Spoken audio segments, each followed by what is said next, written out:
Hello guys, good morning to all of you. आज हम बात करने जा रहे हैं रेसिडुअल प्रोविजंस अबाउट रिटर्न्स, यानी जितनी भी टाइप्स की रिटर्न्स हमने डिस्कस की थी उनके ऊपर कुछ कॉमन प्रोविजंस हैं जो अप्लाई होते हैं।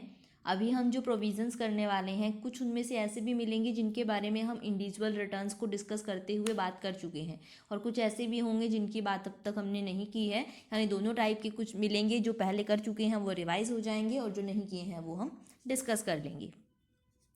फर्स्ट प्रोविज़न है हमारा extension in time limit for furnishing return, यानी जो भी टाइम पर्टिकुलर रिटर्न के लिए प्रेस्क्राइब था क्या उसमें चेंजेस किए जा सकते हैं, उसको एक्सटेंड किया जा सकता है।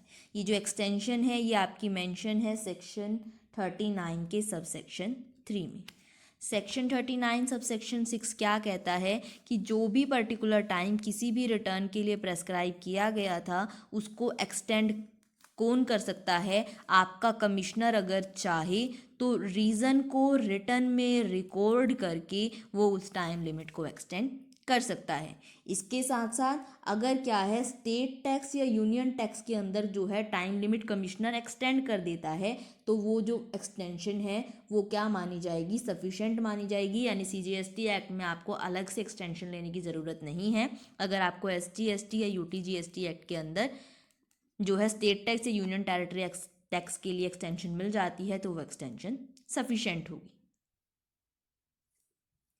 नेक्स्ट प्रोविज़न है हमारा payment of tax section 39 sub section 7। तो देखो अभी हमने जितनी भी बात की रिटर्न्स को फाइल करने की, अभी यानी लास्ट वीडियो में जो हम डिस्कस कर रहे थे, तो हमने ये तो बात कर ली कि आपने सारी चीज़ें बता दी डिपार्टमेंट को कितना टैक्स बनता है, कितना क्या बनता है। अब उस टैक्स की पेमेंट भी करनी होती है, तो जो भी रिटर्न फाइल की जाएगी उसकी पेमेंट कब करनी होगी? जो लास्ट डेट होगी आपकी रिटर्न को फाइल करने की, ठीक उसी दिन तक आपको ये टैक्स की पेमेंट भी करनी होती है। यानी कोई भी रजिस्टर्ड पर्सन जिसको रिटर्न फाइल करनी पड़ती है, चाहे वो सेक्शन 39 के सब सेक्शन 1 के अंदर यानी जो नॉर्मल मंथली रिटर्न है वो फाइल कर रहा हो, चाहे सब सेक्शन 2 के अंदर, 3 के अंदर, 5 के अंदर, यानी कोई भी रिटर्न उसकी क्यों ना हो, चाहे वो TDS वाली हो, TCS वाली हो, कंपोजिशन स्कीम वाली हो, कोई भी क्यों ना हो, जो उसकी लास्ट डेट होगी रिटर्न को फाइल करने की वही लास्ट डेट मानी जाएगी टैक्स को पे करने की। थर्ड है हमारा filing of return is mandatory section 39 sub section 8। ये क्या कह रहे हैं? फाइल रिटर्न को फाइल करना मैंडेटरी है, यानी अगर कोई भी रजिस्टर्ड टैक्सेबल पर्सन है तो चाहे उसकी सप्लाई ज़ीरो ही क्यों ना हुई हो, अगर वो रजिस्टर्ड है तो उसे क्या करनी पड़ेगी? रिटर्न फाइल करनी पड़ेगी। ये उसके लिए कंपलसरी है। नेक्स्ट है आपका इन केस ऑफ एरर और omission and return section 39 subsection 9।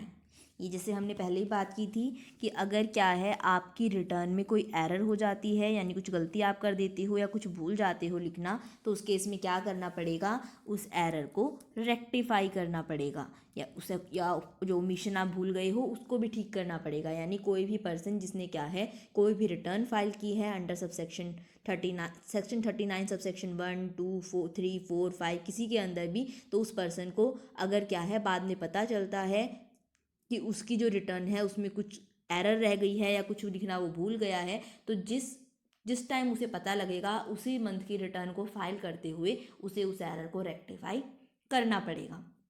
हाँ, अगर उस एरर का पता उसे ऑडिटिंग वगैरह के थ्रू चला है, यानी उसके अकाउंट्स की चेकिंग हुई है उसमें पता चला है, उनको वो ठीक नहीं कर सकता है। इंस्पेक्शन वगैरह हुआ है उसको उसमें पता चला है, खुद से उसे कुछ पता चल जाता है तो वो उसको रेक्टिफाई कर सकता है। लेकिन टाइम लिमिट है, उस टाइम लिमिट के पास होने के बाद रेक्टिफिकेशन नहीं हो पाएगा। वो टाइम लिमिट हमने क्या बात की थी कि जिस पर्टिकुलर फाइनेंशियल ईयर में क्या हुआ है, वो पर्टिकुलर सप्लाई हुई थी, उसके ख़त्म होने के बाद जो नेक्स्ट फाइनेंशियल ईयर होगा उसमें जब वो सितंबर की रिटर्न फाइल करेगा या फिर जब वो एनुअल रिटर्न फाइल करेगा, दोनों में से जो भी रिटर्न पहले फाइल की गई है उस डेट को लास्ट डेट मान लिया जाएगा एरर को रेक्टिफाई करने का। उसके बाद एरर रेक्टिफाई नहीं हो पाएगी। नेक्स्ट प्रोविज़न है आपका no permission to file return, कि आपको रिटर्न फाइल करने की परमिशन नहीं मिलेगी।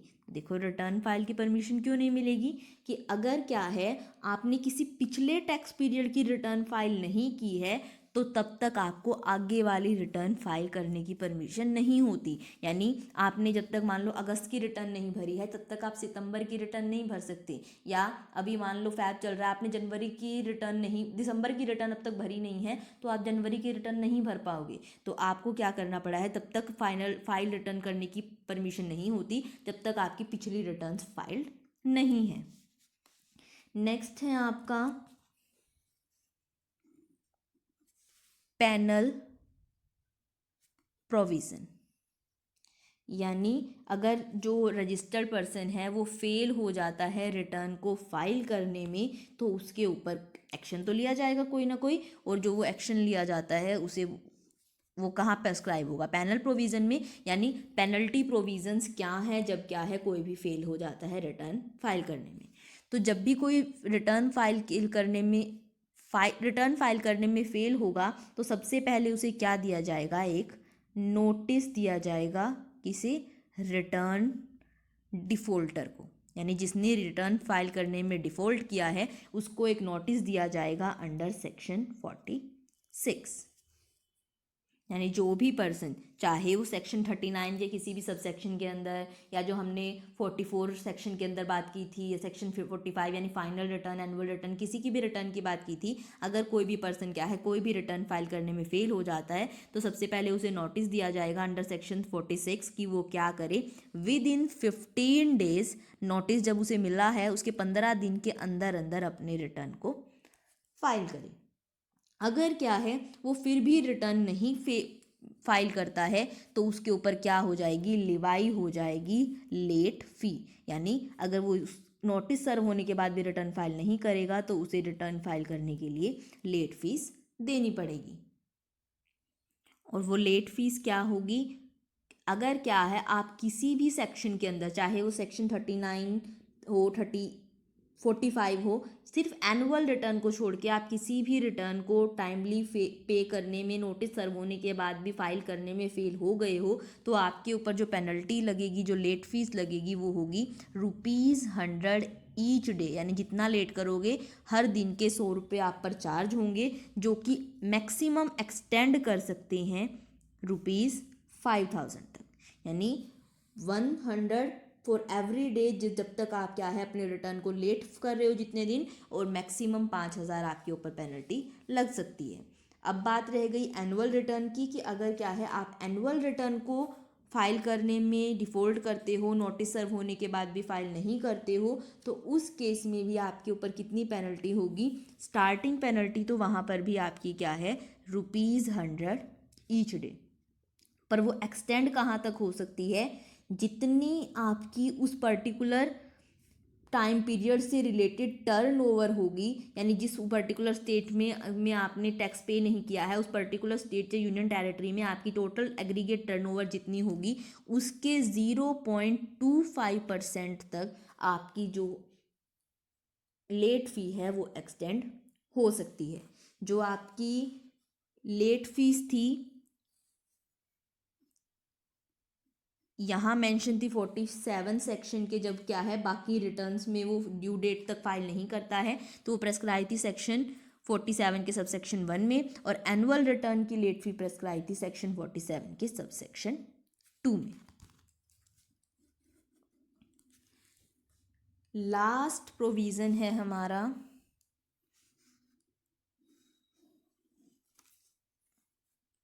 ऐसे कर लेते हैं एक बार, लास्ट है claim of ITC input tax credit and provisional acceptance thereof. Section 41 ये क्या कह रहे हैं कि आपको जो आईटीसी का क्लेम मिलेगा ना वो प्रोविजनल बेसिस के ऊपर मिलता है, यानी आप खुद असेस करोगे, कैलकुलेट करोगे अपनी खुद की रिटर्न में, सेल्फ असेस्ड इनपुट टैक्स निकालोगे कि आपको क्या है, अपने रिटर्न में बताओगे कि कितना इनपुट टैक्स मिलना चाहिए, और आपको एक बार प्रोविजनल बेसिस पर, आपकी बात को सही मानकर प्रोविजनल बेसिस पर आपके इलेक्ट्रॉनिक क्रेडिट लेजर में उतना ही आईटीसी आपका दे दिया जाएगा। और जितना इनपुट टैक्स क्रेडिट आपने खुद लिया है उसको आप किसके लिए यूज़ कर सकते हो, जो आउटपुट टैक्स यानी जो सब आपको टैक्स पे करना है उसकी लायबिलिटी पे आप जो आप खुद सेल्फ असेस करोगे उसी के ऊपर वो यूज़ करोगे। दोबारा बोल रही हूँ, आईटीसी का क्लेम सेल्फ असेसमेंट पर, यानी जो टैक्स आप खुद कैलकुलेट करते हो उसमें अपने आप बताते हो कि आपका आईटीसी कितना बनता है, और उस सेल्फ असेस आउटपुट टैक्स के ऊपर ही उसका सेट ऑफ आप लेते हो। डिपार्टमेंट आपको एक बार प्रोविजनल बेसिस पर जो आप कहते हो उसके अकॉर्डिंग उसको दे देगा, यानी जितना आप रिटर्न में बताओगे उसके अकॉर्डिंग दे देगा। यानी देखो, इसका मतलब ये नहीं है कि आप जितना मर्जी ले लो, वो डिपार्टमेंट आपको उतना ही दिखाता है जो आपने इन्फॉर्मेशन दी होगी। अगर वो इन्फॉर्मेशन गलत मिलती है तो फिर उसके अकॉर्डिंग एक्शन होते हैं, वो मैचिंग वगैरह होती है, उसको भी हम नेक्स्ट जो टॉपिक करने वाले हैं उसमें डिस्कस करेंगे। बट अभी के लिए इतना समझो, जितना आप की सेल्फ असेस आप जितना टैक्स बताओगे, आपका आईटीसी जितना बताओगे उतना ही प्रोविजनल बेसिस पर आपको दे दिया जाएगा। तो क्या क्या प्रोविज़न हुए, टाइम लिमिट को एक्सटेंड आपका कमिश्नर कर सकता है रिटर्न में रीज़न को रिकॉर्ड करके, और अगर आपको स्टेट टैक्स या यूनियन टेरिटरी एक्ट के अंदर एक्सटेंशन मिल जाती है तो वह एक्सटेंशन सफिशेंट मानी जाएगी। जो लास्ट डेट होगी रिटर्न को फाइल करने की वही पेमेंट की लास्ट डेट मानी जाएगी। हर पर्सन के लिए जो भी जीएसटी में रजिस्टर्ड है, चाहे उसकी सप्लाई हुई हो कोई भी या ना हुई हो, जीएसटी की रिटर्न फाइल करना मैंडेटरी है। अगर क्या है कोई भी एरर या ओमिशन हो जाता है तो जिस मंथ में उस एरर ओमिशन का पता चलता है उस मंथ में उस ओमिशन को ठीक करना ज़रूरी है। नेक्स्ट फाइनेंशियल ईयर की सितंबर की रिटर्न जब फाइल करोगे या दिसंबर एनुअल रिटर्न जब फाइल करोगे, दोनों में से जो भी डेट पहले होगी वो लास्ट डेट मानी जाएगी इस एरर को ठीक करने की। जब तक आप पिछली रिटर्न्स पूरी नहीं कर देते आप अगले रिटर्न नहीं भर सकते। अगर क्या है आप टाइमली रिटर्न फाइल नहीं करोगे तो आप पर पैनल प्रोविज़न अप्लाई होगा। पैनल प्रोविज़न में सबसे पहले आपको नोटिस दिया जाता है 15 दिन का कि आप 15 दिन के अंदर अंदर अपने रिटर्न को फाइल कर दो। अगर आप फिर भी नहीं करते हो तो आपके ऊपर लेट फीस लगाई जाएगी। एनुअल रिटर्न के केस में वो 100 रुपीज़ ईच डे होगी, जो एक्सटेंड कर सकती है आपकी उस पर्टिकुलर स्टेट या यूनियन टेरिटरी में जितने टर्नओवर है उसके 0.25% तक। और अगर क्या है बाकी कोई रिटर्न है तो आपके ऊपर 100 रुपीज़ ईच डे लगेगी, जो मैक्सिमम एक्सटेंड कर सकती है 5000 तक। और आपको जो आईटीसी का क्लेम है वो प्रोविजनल बेसिस पर आपके सेल्फ असेस टैक्स के ऊपर दे दिया जाएगा। ये थे आपके provisions related to filing of return. I hope आपको प्रोविज़न समझ में आए होंगे। जो आईटीसी का क्लेम है उसकी मैचिंग है, उसकी रिवर्सल है, वो एक छोटा सा टॉपिक है लेकिन हम उसको सेपरेट वीडियो में डिस्कस करेंगे दोबारा आईटीसी का थोड़ा सा डिस्कशन करते हुए। यहाँ तक अगर समझ में आया हो तो वीडियो को लाइक और चैनल को सब्सक्राइब ज़रूर करना। Thank you.